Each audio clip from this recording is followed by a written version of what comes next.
Hello everyone, and today we're taking a closer look at a career trajectory that often gets simplified far too easily, because when people talk about Gökberk Demirci, they tend to reduce him to a single breakthrough moment, ignoring the layered progression that actually shaped his position in Turkish television. His rise through the daily drama format, especially with Yemin, did not simply hinge on popularity but on endurance, consistency, and the ability to sustain emotional tension across hundreds of episodes, which is a very different discipline compared to primetime series.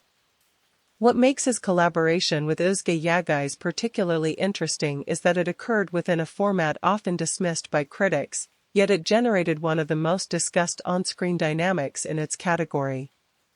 Their chemistry became a focal point not because it followed conventional romantic tropes, but because it developed gradually under narrative constraints that required subtlety rather than dramatic escalation.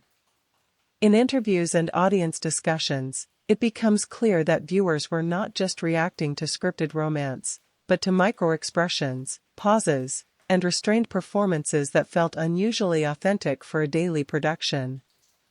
At the same time, when Yağız exited the project and transitioned to different roles, including more mainstream productions, the divergence in their career paths sparked ongoing comparisons about range, ambition, and industry positioning. Some viewers interpreted Demirci's continued association with similar formats as a limitation, while others argued it demonstrated strategic consistency in a highly competitive environment where stability itself is a rare achievement.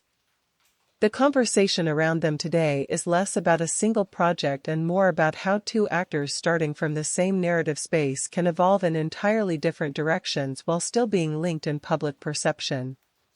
So the real question is not who succeeded more, but how differently success can be defined in an industry that constantly reshapes its own standards. What do you think matters more in the long run, reinvention or consistency?